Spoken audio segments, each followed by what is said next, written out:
Bonjour à tous, nous voilà sur un nouveau chapitre qui va faire du bien, je pense, à certains, parce que ce sont vraiment des maths, mais avec moins d'algèbre, c'est-à-dire moins de x, etc. Ce qui ne veut pas dire qu'on n'aura jamais, mais beaucoup moins de fonctions, etc. Voilà. En même temps, il y a du raisonnement, il y a de la logique, donc ça peut aussi poser problème à certains. Donc dans tous les cas, je pense que bon, tout le monde a à y gagner et tout le monde doit bien s'accrocher, mais c'est vrai que ça a au moins l'avantage de changer un petit peu. Voilà, ce chapitre. Donc les probabilités que vous avez déjà abordées en collège, tout ce que vous avez déjà vu en collège, ça va nous servir puisqu'on s'appuie bien là-dessus. Cependant, vous allez voir que il y a beaucoup de nouveautés, pas tellement dans le raisonnement, parce que ça, les raisonnements, honnêtement, la plupart, vous les avez déjà abordés. En revanche, il y a beaucoup de nouveautés sur les notations, sur la formalisation, sur la rigueur qu'on va mettre dans les choses qu'on écrit, même si au fond, la réponse et le raisonnement prennent source dans des choses que vous avez déjà vues. Bon, parfois, on ira un peu plus loin, bien sûr, mais bon, voilà, on n'aura pas forcément des grands résultats sur vraiment le raisonnement de fond. Là, c'est plutôt la forme qui est nettement différente. Donc, on va justement essayer de poser bien les choses tout de suite avec le bon vocabulaire. Alors là aussi, le vocabulaire, il y a des choses qui ont déjà été vues, qui n'auront pas forcément exactement été les mêmes pour chacun d'entre vous en plus, parce que chaque enseignant le fait de son mieux, et après, bah, son mieux n'est pas forcément le même que l'enseignant d'à côté, à savoir que bah, certains peut-être aiment particulièrement les probabilités, vont aller un petit peu plus loin sur le vocabulaire, sur la notation, vous ont déjà montré des choses, vous ont déjà fait faire des choses un peu plus évoluées, et certains peut-être se disent qu'il vaut mieux consolider les fonctions et donc passent un peu moins de temps sur les probabilités et font juste ce qui est au programme. Voilà. Dans les deux cas, bon, peu importe, hein, moi je vais me baser sur le minimum, c'est-à-dire ce qui est juste au programme. Donc, on a tout un vocabulaire autour des probabilités qu'il faut connaître parce que sinon vous êtes, en fait, sinon vous avez la barrière du vocabulaire de la langue quelque part. Donc, il faut faire l'effort de comprendre ce que veulent dire les mots pour qu'après ce soit pas difficile. C'est-à-dire que si vous comprenez bien ce vocabulaire, normalement, disons la majorité des exercices ne seront pas des choses vraiment difficiles. Alors, donc c'est ce que je disais, hein, que j'ai écrit au début. Donc je relis pas tout. Ensuite, donc définition. Alors, vous voyez, événement, déjà le mot événement, bon, c'est ce que ça veut dire en français, bien sûr, mais je pense pas qu'en maths, beaucoup d'entre vous les rencontrez au collège. Donc là, bah déjà, premier titre, bim, c'est un nouveau mot. Alors, le domaine des probabilités s'articule autour d'un vocabulaire qui lui est propre, c'est ce que je disais, et qu'il faut maîtriser avant toute chose. Et d'ailleurs, vous allez voir que dans le grand 1, là, qui s'appelle événement, en fait, on ne va pas faire vraiment de probabilité. On va vraiment faire de la notation, on va poser plein de choses qui après nous permettront dans le grand 2 de faire vraiment des probabilités. Enfin, de calculer. Alors, ce qu'on appelle une expérience aléatoire. Parce qu'en fait, on ne va travailler que sur des expériences aléatoires. Donc, il faudrait quand même savoir ce que c'est. Ça, pour le coup, je pense que c'est un mot que vous avez déjà rencontré. Donc, c'est simplement une expérience dont on connaît tous les résultats possibles, c'est-à-dire toutes les issues, mais sans savoir à l'avance celui que l'on obtiendra. Ça, c'est aléatoire, justement. Aléatoire, ça veut dire que c'est soumis au hasard. Alors, remplissons ça déjà. Je vais prendre du fuchsia. Donc, j'ai dit une expérience dont on connaît tous les résultats.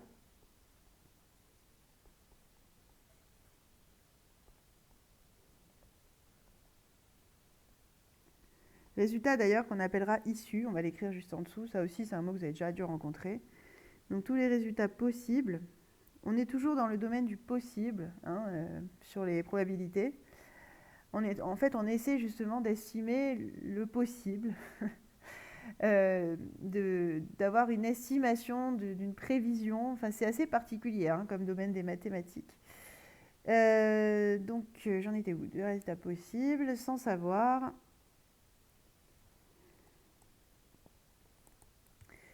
Sans savoir à l'avance celui que l'on obtiendra. Sans pouvoir prévoir le résultat, quoi.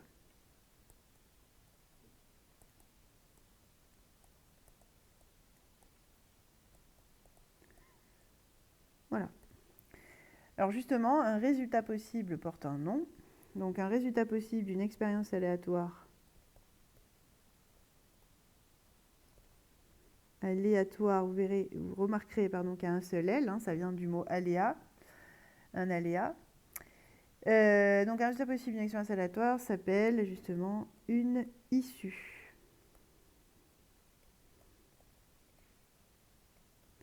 Donc ça, bon, je pense pas que ça pose trop de problème, hein, rappelez-vous, donc les issues, ce sont les résultats possibles. L'univers. Alors, qu'est-ce que ça va être l'univers? Ça, peut-être que vous ne l'avez pas vu, par exemple, ce mot-là, je ne sais pas. En fait, quand je rassemble justement toutes les issues possibles, j'en fais un ensemble. Donc, on va avoir des notations d'ensemble, je ne sais pas si vous vous rappelez, avec des accolades, on en a déjà parlé de ça. Donc, vous voyez, petit à petit, les choses qu'on a introduites depuis le début de l'année, elles apparaissent comme ça, comme des petits champignons dans les différents chapitres. Hein. Donc, quand je vous dis c'est important, ça reviendra, je ne vous mens pas. Hein. Donc, essayez de faire l'effort à chaque fois.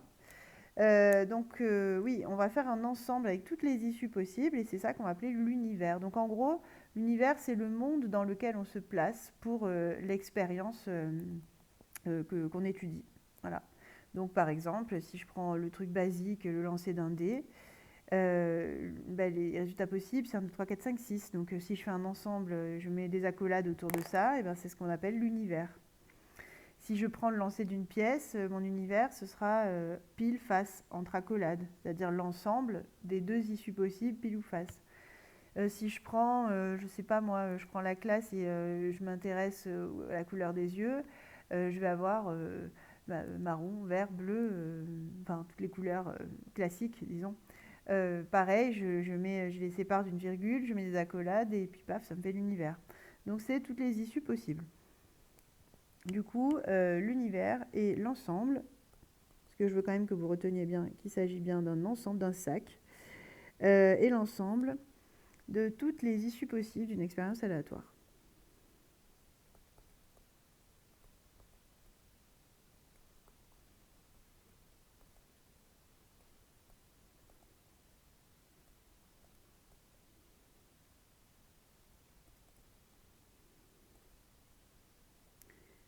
Voilà.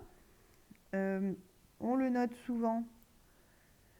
Alors, c'est pas une lettre que vous aimez trop, mais vous commencez à la voir, je pense, en physique-chimie. Je vais la faire un peu mieux. On la note souvent oméga, voilà, qui est une lettre grecque. C'est le O majuscule en grec.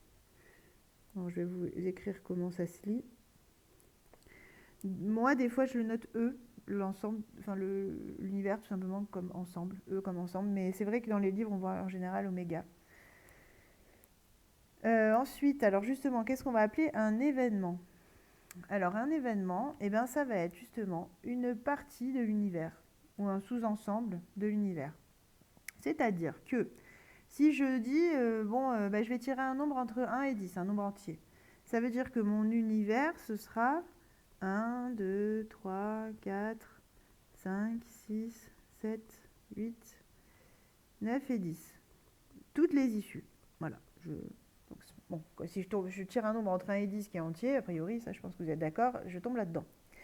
Maintenant, si je décide de prendre seulement les impairs, voilà, donc je vais l'appeler A, je prends seulement les impairs, 1, 3, 7, 9, et bien là, on dit que j'ai pris une partie de l'univers, puisque, en effet, j'en ai pris qu'un sous-ensemble. Donc, en gros, j'ai pris qu'une partie du sac et j'en ai fait un autre sac. Donc, parce que c'est quand même un ensemble, hein, c'est quand même entre accolades. Et donc ça, justement, quand je prends une partie, ça s'appelle un événement. Voilà. Il peut arriver que l'événement, ce soit tout l'univers, si jamais...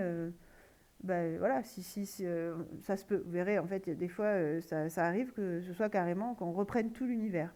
On prend ce qu'on veut. On peut prendre le vide aussi. C'est-à-dire que si je prends A égale le vide, on dira quand même que c'est un événement parce que le vide, on considère qu'il appartient à tous les ensembles. Il est inclus dans tous les ensembles. Voilà. Donc, il est aussi inclus dans l'univers. Donc, le vide, c'est aussi un événement. Parce que, par exemple, si je dis je m'intéresse à la probabilité de tomber sur 11. Ah bah oui, mais 11, ça fait pas partie des issues. Donc, mon événement, il va être vide.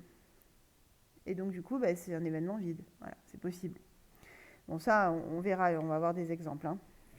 En tout cas, c'est pour que vous compreniez ce qu'on appelle donc un événement. C'est une partie de l'univers et en général, il sera décrit par une phrase à la base. C'est assez rare qu'on vous donne directement l'événement sous la forme d'un ensemble. C'est plutôt, on vous donne une description, donc généralement une phrase, et on vous demande de donner l'ensemble qui correspond. C'est plutôt dans ce sens-là que ça se fait. Alors, donc, un événement est une partie de l'univers.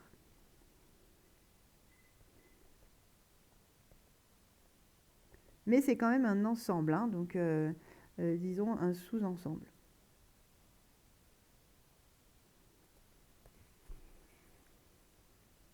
Voilà. Ensuite, dernière chose à savoir, bon, là aussi c'est vraiment du vocabulaire. En fait, lorsque justement le résultat de l'expérience aléatoire est l'une, parce que bon, après l'expérience, on l'a fait.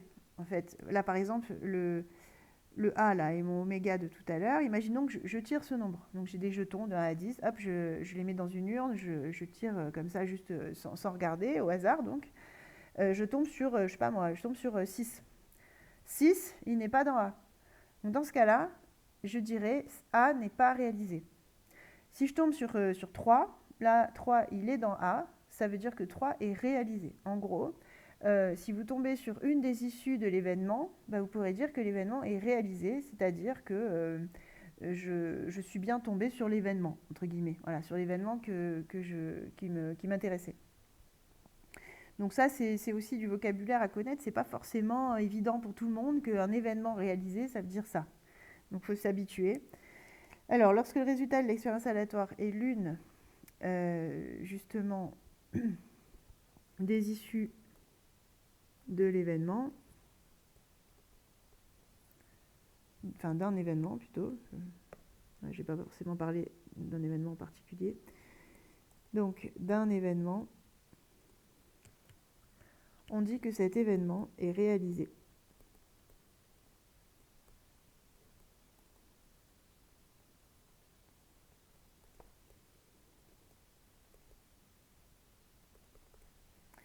Donc c'est le mot important, c'est celui-là, ou même disons la phrase, cet événement est réalisé. Ok, alors voyons justement sur des exemples, ça devrait être encore plus clair, puisque je suis sûre que vous avez déjà compris, mais bon, ça ne peut pas faire de mal. Alors justement, le dé à 6 faces. Le lancer d'un dé à 6 faces, là pour le coup c'est vraiment soumis au hasard, à part si votre dé il est truqué. Et encore, même il est truqué, il y a quand même une part de hasard. Donc on dit que c'est une expérience aléatoire.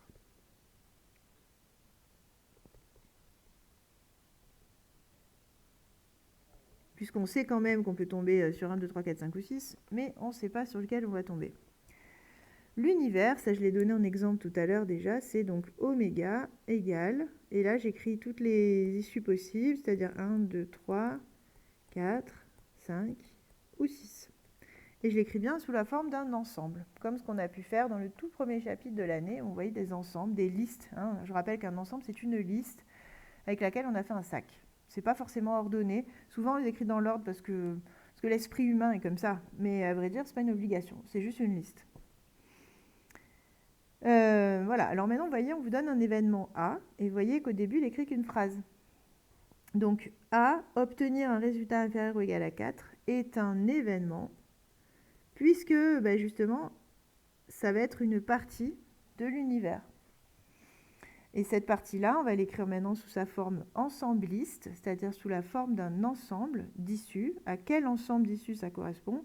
Inférieur ou égal à 4, ça veut dire que je voudrais tomber soit sur 1, soit sur 2, soit sur 3, soit sur 4. Et je ferme mon ensemble. Voilà, donc en gros, un événement, ça correspond à... finalement, un peu comme un événement en français, sauf que bon, c'est beaucoup moins festif, je dirais. C'est simplement qu'on va s'intéresser à certains résultats de l'expérience. Et il se peut que ça corresponde à tous les résultats possibles, mais c'est assez rare. En général, on s'intéresse en particulier à telle ou telle situation.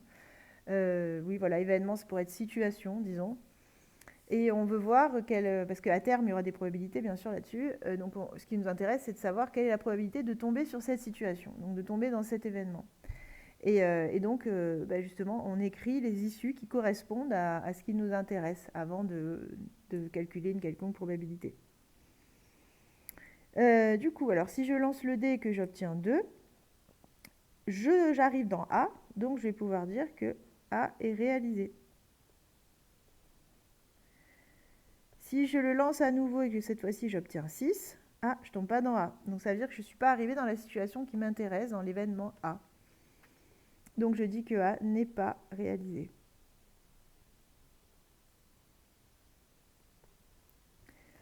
Voilà, après, bon, pour s'entraîner, je vous demandais un autre événement et l'écrire sous la forme d'un ensemble. Alors c'est plus sympa quand on est en classe, parce que du coup, on a des idées qui arrivent, des choses peut-être un peu plus originales que ce que je vais vous proposer moi, mais bon, on va faire comme si. Alors, on va l'appeler B, celui-là, pour ne pas mélanger. Alors vous voyez que quand je l'écris sous la forme d'une phrase, je mets des guillemets, parce que c'est vraiment une citation finalement, une description, et je mets 2 points, parce que ça n'est pas égal. Quand j'écris une phrase, c'est une description. Mais d'un côté j'ai une phrase, de l'autre côté j'ai un ensemble. Alors qu'après quand je l'écris avec des accolades et des nombres à l'intérieur ou des issues à l'intérieur, c'est bien égal, j'ai bien un ensemble de chaque côté. C'est pour ça que là je ne mets pas égal. Bon, c'est un détail mais quand même, tant que j'y suis. Alors qu'est-ce que je peux demander justement, attendez, un ensemble. On pourrait chercher à avoir les nombres pairs ou les nombres impairs ou les multiples de 3. On va faire ça, comme ça on revoit un peu multiples. Donc, obtenir un multiple de 3. Alors, les multiples de 3, je rappelle que ce sont les résultats de la table de 3. Donc, entre 1 et 6, vous n'en avez pas 50. Il n'y a que 3 et 6. 3, c'est 3 fois 1 et 6, c'est 3 fois 2. Donc, voilà. Les nombres divisibles par 3, en fait, c'est la même chose. Donc moi j'ai donné un autre événement, c'est B, et vous voyez, j'ai donné l'événement, j'ai cité avec une phrase, et j'ai écrit sous la forme d'un ensemble. J'ai bien fait les deux. Maintenant on me demande un événement dont l'ensemble des issues est vide, donc un truc qui ne peut pas arriver. Alors par exemple, obtenir un nombre négatif. Voilà, bon là c'est radical. Il y a des choses un peu plus, un peu plus fines qu'on aurait pu dire. On aurait pu dire obtenir un nombre strictement supérieur à 6. C'est pas possible avec un D. Je sais pas moi, on aurait pu dire obtenir un nombre décimal. Voilà, c'est pas possible. Bon, etc. Donc là, vous avez bien compris qu'il faut prendre un événement auquel aucune issue ne correspond. Et donc là, c'est égal vide. Très bien. Ensuite, alors un autre exemple, peut-être un petit peu plus intéressant, dans la mesure où il est moins classique, mais tout de même abordable. Un sac contient 26 jetons. Donc 26 jetons autant que de lettres de l'alphabet. Et justement, sur chacun des jetons, il y a une lettre de l'alphabet. Évidemment, les 26 sont qu'en un exemplaire. Il n'y a pas de répétition et il n'en manque pas. Ce tirage est une expérience aléatoire, là aussi.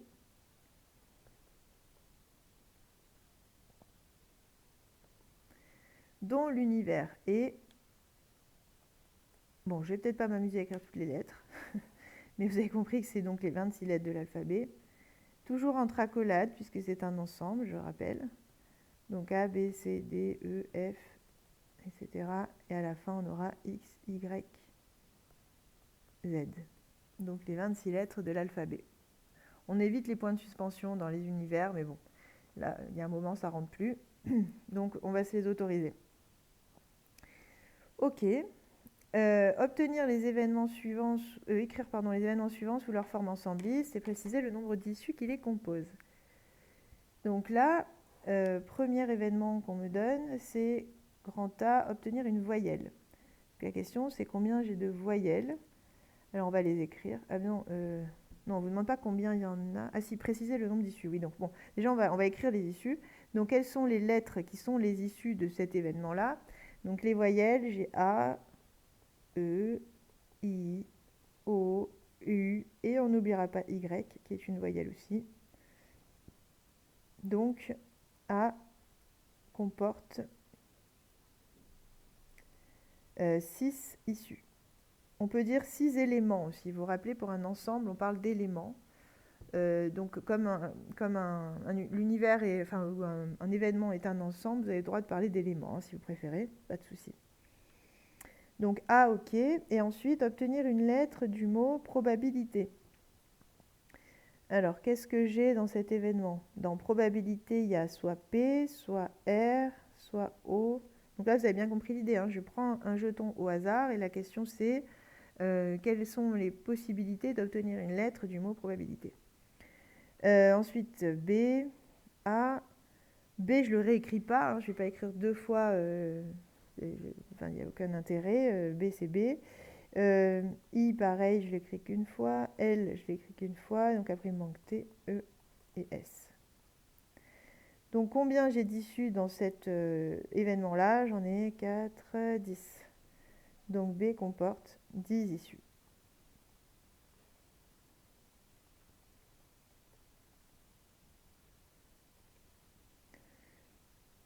Voilà, alors après on a quelques petites remarques qui concernent là aussi encore des cas un petit peu particuliers. Bon, il y en a un qu'on a déjà évoqué, c'est le premier.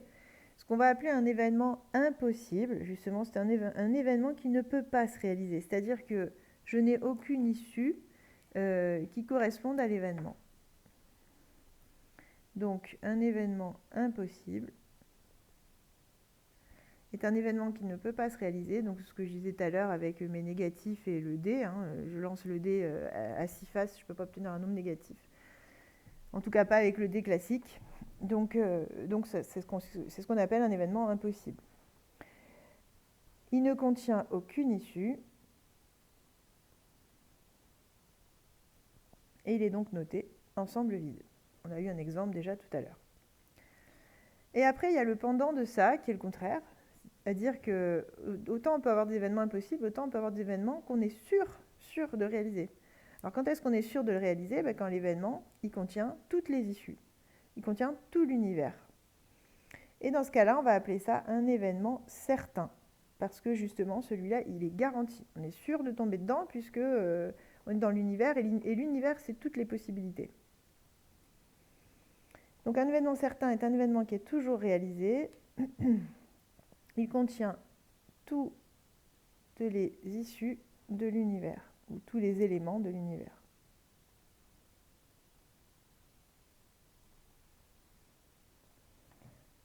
Voilà, donc là, on a posé la base, et c'est important, parce que vous allez voir que des événements, il y en a dans tous les exercices, absolument tous les exercices, à partir de cette année, donc en probabilité, tous les exercices que vous ferez, il y aura des événements, ou presque. Il sera très rare, en tout cas, qu'il n'y en ait pas. Du coup, c'est quand même important de savoir ce que c'est. Alors maintenant, on va voir d'autres choses, parce que pour arriver à faire des exercices un petit peu intéressants, un minimum, il nous faut encore d'autres vocabulaires, d'autres notations, encore d'autres façons en fait, ça va être des façons de manipuler ces événements, justement. Qu'est-ce que je peux faire avec ça maintenant que je sais ce que c'est? Alors, encore deux mots. Là, ça va être essentiellement des mots qu'on introduit. Alors maintenant, je considère, au lieu d'en considérer qu'un, parce que maintenant, avant, on a parlé finalement à chaque fois que d'un événement à la fois. Maintenant, quasiment tout ce qui va suivre, là, pour aujourd'hui en tout cas, ça va concerner deux événements à la fois. Donc là, maintenant, je considère un événement A, un événement B. Et je vais voir quelques petits cas particuliers. Si jamais ils n'ont aucune issue en commun. Donc par exemple, sur le dé, si je veux obtenir un nombre impair pour A, obtenir un nombre pair pour B. Je n'ai aucune face du dé qui corresponde aux deux. Et bien dans ce cas-là, on dira que les événements, ils sont incompatibles. Pardon, excusez-moi, je ne voulais pas dire une bêtise, parce que j'ai changé l'ordre de mes phrases à la base. Oui, donc là, on est justement dans ceux qui n'ont aucune issue en commun, donc ils ne peuvent pas arriver en même temps. Du coup, on appelle ça des événements incompatibles.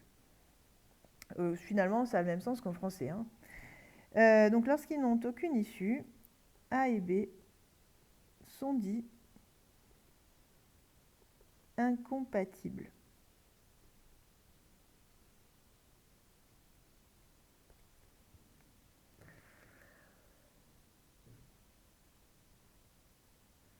On va quand même mettre une phrase.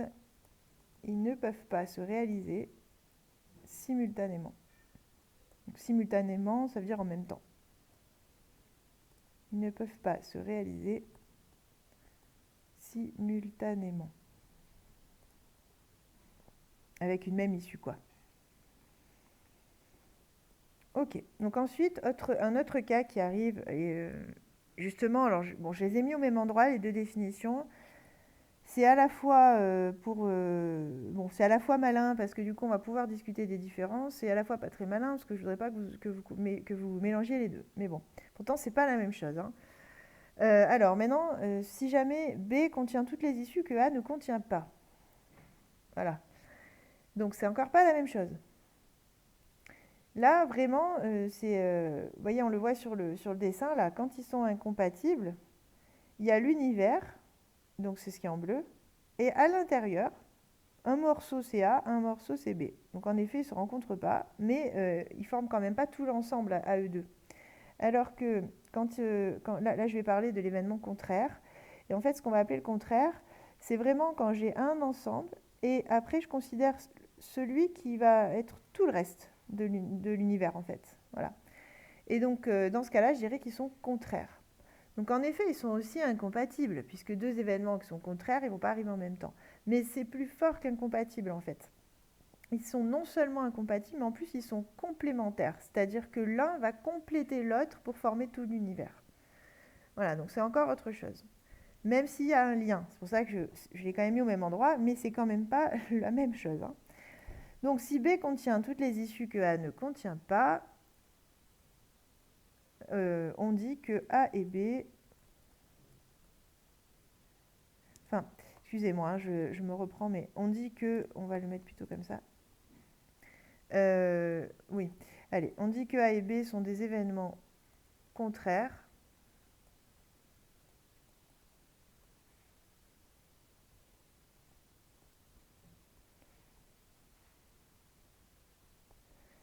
Alors ça porte d'autres noms. Ça s'appelle aussi complémentaire.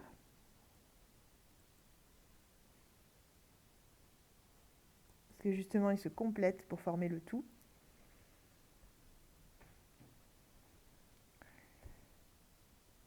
Ah pardon, j'avais mis en dessous. Bon, tant pis.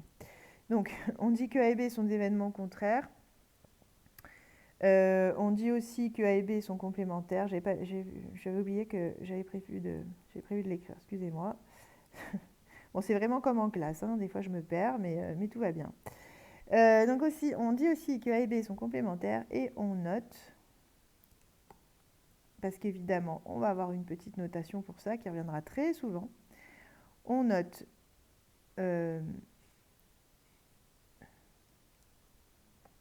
comment dire on note A égale B bar. Voilà, on peut le dire comme ça. Ou bien, en fait, ça va dans les deux sens, hein. B égale A bar. C'est-à-dire que quand j'écris A égale B bar, ben, je dis que A est le contraire de B. Si quand j'écris B égale A bar, j'écris que B est le contraire de A. Voilà. Donc autrement dit, je ne sais pas si j'ai été très claire là, vu que je m'y reprends plusieurs fois, le contraire de A se note A bar. Peut-être ça qu'il faut retenir. Voilà. Sans passer par B en fait, parce que bon, B c'était pour comparer les deux. Voilà, bon, schématiquement j'en ai déjà parlé. Alors si on reprend nos exemples justement pour le D et pour l'histoire de l'alphabet, alors pour le lancer du D, j'ai réécrit l'événement A qu'on avait. Obtenir un résultat inférieur ou égal à 4, on vous demande de déterminer l'événement contraire de A. Alors déjà, il se note A bar.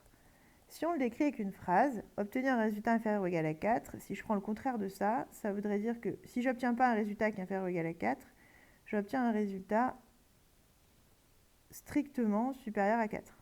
C'est-à-dire il va rester 5 et 6, quoi. Strictement supérieur à 4. Ou alors vous pouvez mettre supérieur ou égal à 5, ça revient au même. En gros, à partir de 5. Et si je l'écris sous sa forme ensembliste, du coup, justement, je vais avoir 5 et 6. Alors que tout à l'heure, celui-là, rappelez-vous, c'était 1, 2, 3, 4. Donc, oui, en effet, ils sont complémentaires, puisque tout l'univers, c'est 1, 2, 3, 4, 5, 6. Et donc, quand je prends les deux, en effet, j'ai bien 1, 2, 3, 4, 5, 6. Donc, en gros, ce qui est dans A bar, c'est ce qui n'est pas dans A. C'est le contraire. Et maintenant, on vous demande de trouver un événement qui soit incompatible avec A. Donc, avec le fait d'obtenir un résultat inférieur ou égal à 4. Alors, un événement incompatible, ça serait par exemple obtenir un 6. Si j'obtiens un 6, ça veut dire que dans B, il n'y a que 6 comme issue. Si je cherche à obtenir un 6, je ne peux pas tomber dans A. Enfin, je peux, mais je veux dire, si je tombe dans B, je ne tombe pas dans A, c'est ça que je veux dire. Puisque A, c'était 1, 2, 3, 4. Et là, c'est 6. Donc, en effet, ils sont incompatibles. Je n'ai aucune issue en commun. Il n'y a pas, on va appeler ça l'intersection dans pas longtemps, là, à la fin de la vidéo. Il n'y a pas d'intersection, c'est-à-dire qu'il n'y a rien en commun. Et donc là, je peux dire que B et A n'ont pas d'issue en commun, donc ils sont incompatibles.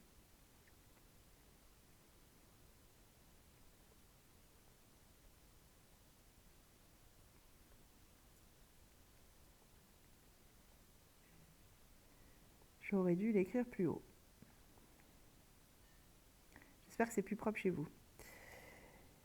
Alors ensuite, donc pour le sac contenant l'alphabet, même question.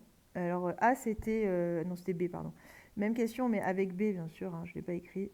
Même question avec B. Donc on vous demande de trouver l'événement contraire de B. Donc B bar, ben, ça veut dire, ça va être, pardon, ne pas obtenir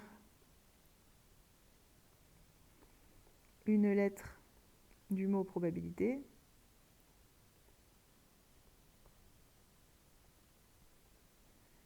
Alors si je l'écris sous forme ensemble, ça va être un peu long, mais bon, on va le faire. Alors du coup, qu'est-ce qu'il va y avoir dans B bar? Ben, tout ce qu'il n'y a pas dans B. Donc dans B, il y avait les lettres de probabilité, donc là, il faut écrire les autres. Alors A non, B non, donc C, D, E non, F, G, H, I non, J oui, K, L non, M, N, O non, P non, Q, R non, S non, T non plus, U, V, W, X, Y et Z. Dans probabilité, on en avait 10, en tout il y en a 26, donc on devrait en avoir 16. On va compter 1, 4, 8, 12, 16. C'est bon. Ok, donc l'événement contraire, je l'ai trouvé. Maintenant, rappelez-vous, hein, il fallait aussi trouver un événement incompatible, cette fois-ci avec B. Alors, je vais l'appeler C cette fois. Alors, un événement incompatible avec B. B, c'était justement trouver les lettres, une lettre du mot probabilité. Alors, on va essayer de trouver peut-être un mot où il n'y a aucune de ces lettres-là. Alors déjà, il ne faut pas qu'il y ait de A, pas de E, pas de O. Ni de I. Ah oui, d'accord. Ça devient compliqué quand même. Alors, on va prendre C. Obtenir une lettre du mot on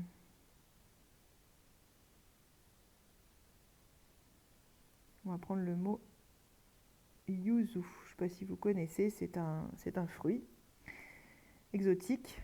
Voilà, on va prendre ça.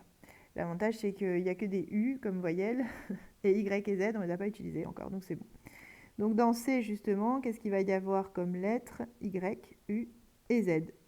Le deuxième U, je ne le répète pas, puisque j'ai déjà écrit. Et en fait, on voit bien qu'entre C et B, je n'ai aucune lettre en commun, donc il n'y a aucune issue commune. Donc je ne peux trouver aucune issue qui réalise à la fois B et C. Donc là, je peux dire que B et C sont incompatibles. Je ne remets pas toute la phrase, mais c'est la même que tout à l'heure. Hein. Ils n'ont pas d'issue en commun, donc ils sont incompatibles. J'espère que ça va pour donc contraire et incompatible. J'espère que vous comprenez bien que ce n'est pas la même chose. Alors, après, on vous dit, nous avions aussi l'événement A, obtenir une voyelle. Celui-là d'événement, on n'en a pas reparlé pour le deuxième exemple.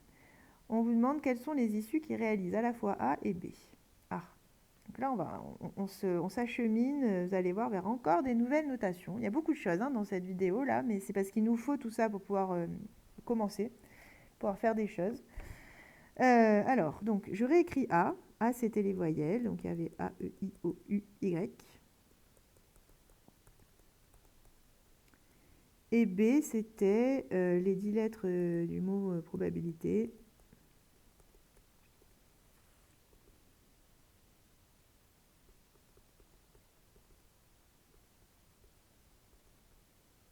Voilà.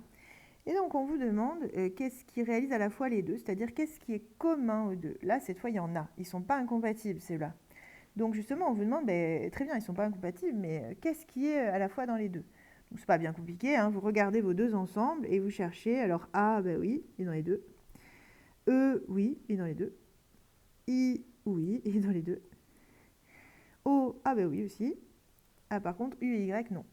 Donc, qu'est-ce que j'ai qui est commun? J'ai A, E, I et O sont les issues communes. Donc, ils ne sont pas incompatibles, clairement, puisque j'ai 4 jetons qui vont me donner quelque chose qui réalise à la fois l'événement A et l'événement B. Ils ne sont pas incompatibles. On peut à la fois réaliser les deux. Et justement, ce qui est commun aux deux, ça va porter un nom, je l'ai dit tout à l'heure, ça va s'appeler l'intersection. Et l'intersection, on l'a travaillé déjà dans les intervalles. Donc normalement, vous connaissez la notation. Donc en fait, on va dire que l'événement A, pas la lettre, hein, l'événement, c'est pas très malin de ma part, mais ça et ça, c'est pas la même chose. Hein. Ça, c'est l'événement, c'est l'ensemble, alors que le A, c'est la lettre, c'est le jeton. Donc l'événement A inter l'événement B, vous reconnaissez, je pense, la notation. C'est égal, alors c'est encore un événement, hein, puisque à chaque fois on fait des sacs, on fait des ensembles, donc je mets quand même mes accolades. Et dedans, je vais mettre donc ce qui est commun aux deux ensembles, c'est-à-dire A, E, I, O. Voilà. Et ça va être donc, on va l'écrire après juste en dessous, hein, mais je l'écris déjà, l'intersection de A et B. Donc essayez de vous souvenir tout de suite, de faire le lien avec les intervalles, c'est exactement le même sens. C'est-à-dire que vraiment ce qu'on appelle l'intersection des deux ensembles, comme pour les intervalles, ce sont les issues où ils se rencontrent. Donc les moments, sur les intervalles, j'appelais ça les endroits parce qu'on pouvait les représenter sur une droite, là on ne les représente pas, mais ça revient au même. Ce sont donc les issues qui se répètent à la fois dans A et dans B. Voilà, donc qui font qu'on réalise à la fois les deux. Alors après, on vous pose une autre question, donc attention à ne pas vous embrouiller. C'est la dernière nouvelle notion, promis. Après, on n'aura plus qu'à formaliser ça, enfin à résumer ça et on sera bon pour aujourd'hui. Alors maintenant, on vous demande, je vais prendre une autre couleur. Alors, je vais prendre du vert par exemple, comme ça sera bien différent. Donc maintenant, on vous demande quelles sont les issues qui réalisent au moins A ou B. Donc c'est-à-dire que là, on va prendre tout ce qui est dans A, dans B, on va faire un sac. Du moment où c'est au moins l'un des deux. Alors, A, évidemment, je vais prendre déjà ce qui est dans A, donc A, E, I, O, U, Y. Je prends tout ce qui est dans A. Et je prends aussi tout ce qui est dans B. Sauf que je ne vais pas répéter ce qui était déjà dans A. C'est ça, en fait, hein, le petit piège. Il faut faire attention à ça. Il ne suffit pas juste non plus de réécrire les deux. Il faut quand même faire attention aux répétitions. Donc, P, c'est bon. R, c'est bon. A, O, je ne l'écris pas. J'ai déjà mis ici, donc je ne le remets pas. B, A, je ne le remets pas. I non plus. L, T, et S. Voilà, donc A, E, I, O, U, Y, P, R, B, L, T ou S. Donc si je tombe sur un de ces jetons-là, je réaliserai au moins A ou B, voire les deux. Possible que je réalise les deux à la fois. Donc, du coup, je peux dire que ces issues réalisent au moins A ou B. Et là aussi, on va avoir une notation que vous avez déjà vue. Vous l'avez peut-être déjà reconnue, là, pour certains, pour les plus vifs. Qu'on a déjà vu, c'est le U de réunion, puisque finalement, quand on prend au moins l'un des deux, c'est-à-dire qu'en fait, on accepte tout ce qui vient de A ou qui vient de B, ou les deux, justement, c'est ce qu'on appelle la réunion quand on a fait les intervalles, et c'est ce qu'on appelle toujours la réunion quand on fait des ensembles plus basiques avec les probabilités. Des intervalles sont des ensembles, hein, donc c'est pas un hasard si on a les mêmes notations. Du coup, on note A union B, et là, il faut tout que je réécrive. Je suis ravie. Donc A, E, I, O, U, Y, P, R, B, L, T, S. Voilà. Donc si je prends cet événement-là, je suis sûre de tomber au moins dans A ou dans B. Et donc ça va s'appeler la réunion de A et B. Voilà, donc ces deux mots-là qu'on a déjà rencontrés pour les intervalles, on va les résumer ici pour les ensembles, les événements. Et après, c'est bon, vous serez fin prêt pour essayer les exercices tout seul. En faisant bien attention à réécouter les vidéos si besoin sur les morceaux qui vous posent problème dans les exercices. Essayez vraiment d'avoir des bonnes bases parce que vous verrez qu'après, c'est pas très très difficile hein, si vous avez bien le vocabulaire. Alors, l'intersection de A et B, du coup, on a dit qu'on l'a noté A inter B comme ça. Et l'événement formé des issues qui appartiennent à la fois à A et à B.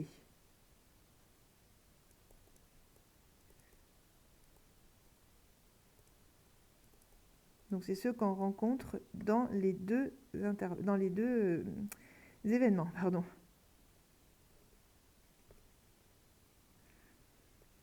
Donc, ce sont les issues en commun.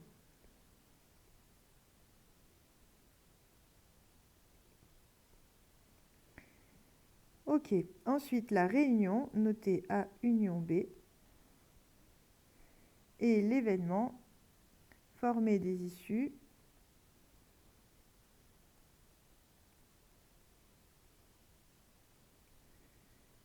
qui appartiennent au moins à l'un des deux.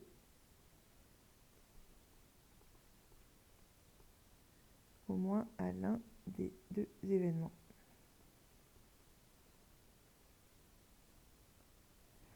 Donc à A ou à B. Voilà. Et là, on voit apparaître aussi quelque chose en même temps. Ça aussi, ça va être important pour la suite. Donc j'insiste tout de suite là-dessus. C'est que, et je l'avais déjà dit pour les intervalles, l'inter, ça correspond du coup à et. Donc c'est A et B en même temps. Alors que le U, et on peut s'en souvenir parce que c'est proche, ça correspond à OU. Voilà, essayez de vous souvenir, inter et union OU. C'est peut-être plus facile de vous rappeler que union c'est OU parce qu'il y a le U qui est commun, et l'autre du coup, bah, si c'est pas OU, c'est et. Donc voilà, ça peut être une façon de s'en souvenir. En tout cas, essayez de ne pas mélanger les deux. Là, c'est devenu illisible, je vais le réécrire. Essayez de ne pas mélanger les deux, évidemment. Mais bon, j'espère que, bon, là, quand même, c'est la deuxième couche, vu qu'on l'a déjà fait pour les intervalles. Donc, ça devrait aller, je pense, pour la plupart d'entre vous. Si jamais, en tout cas, j'espère que pour les intervalles, ça allait. Bon, comme on l'avait déjà fait en distanciel, je suis pas bien sûre, mais on verra. En tout cas, bah, du coup, c'est bien, parce qu'on le fait une deuxième fois. Je pense que quand même, au bout de 2 fois, je devrais en récupérer une majorité parmi vous. Voilà, et donc pour terminer, le moyen mnémotechnique, donc enfin, si on peut appeler ça comme ça, c'est plutôt un moyen visuel de se rappeler. Si je dessine des patates, hein, vous vous rappelez, pour les ensembles, on peut faire des sacs en fait. Donc mon sac A, mon sac B, et bien justement, donc ce que je vais appeler A inter B, c'est ce qui est là, c'est ce qui appartient à l'un et à l'autre. Donc c'est là où les couleurs se chevauchent, c'est là où on retrouve ce que je disais sur les intervalles. Alors que A union B, eh ben, c'est tout. Voilà, c'est tout A et B. Donc, ce qui est commun aussi, ça en fait partie. Donc, on prend aussi ce qui est dans les deux, mais on prend aussi ce qui est que dans A ou que dans B. Voilà, et donc, juste pour terminer, la petite remarque. Du coup, juste, c'est du vocabulaire là aussi. A et B incompatibles, on a dit que c'est quand ils n'ont pas d'issue en commun. Donc, ça revient à dire que leur intersection, puisque l'intersection, c'est ce qui est en commun, justement, qu'il n'y a rien dans l'intersection, c'est-à-dire... oui, bon, j'allais mettre une phrase et mettre est vide, mais je vais mettre comme ça. Égale 0 barré. Voilà, égale l'ensemble vide. Donc quand l'intersection est vide, justement, ils sont incompatibles. Et attention, pour qu'ils soient contraires, il faudra plus que ça. Ce que je disais, hein, être contraire, c'est plus fort qu'être incompatible. Parce que quand j'ai A et A bar, en effet, A inter A bar, c'est... Je vais l'écrire d'ailleurs. A inter A bar, c'est égal au vide aussi. Mais en plus, A union A bar, c'est-à-dire quand je réunis les deux, je récupère tout l'univers. C'est ça la différence. Alors que A et B juste incompatibles, quand je les réunis, j'ai aucune raison de récupérer tout l'univers. J'en sais rien, peut-être, mais c'est pas du tout sûr. Voilà pour aujourd'hui. Je pense que ça fait pas mal de choses déjà à digérer. Vous avez une petite fiche d'exercice d'ailleurs qui n'est pas terminée pour l'instant. Je la terminerai au fur et à mesure. J'ai voulu changer des choses et bon, du coup, je vous ai mis la première page qui est largement suffisante pour l'instant. Mais voilà, sachez qu'il y aura d'autres pages. Et bah voilà, je vous invite à aller voir le planning, à aller voir quels exercices vous devez faire là-dessus.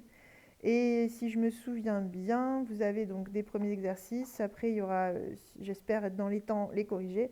Et ensuite, encore d'autres exercices. Enfin là, on a quand même vu beaucoup de choses. Donc normalement, il va y avoir, je pense, je me souviens plus là comme ça, mais je crois qu'il y a deux petites séries d'exercices avant les prochaines nouveautés en fait sur le cours. Voilà. Là pour l'instant, on s'entraîne, on essaie de digérer tout ça. Bon, ben, bon courage à tous. N'hésitez pas, encore une fois, hein, ceux qui ont des grosses difficultés, soit quand vous me voyez en présentiel, soit par un autre biais, mais en tout cas, n'hésitez pas à essayer justement de vous alléger au niveau des difficultés. Voilà, et de revenir vers moi. Allez, bon courage à tous, à très bientôt.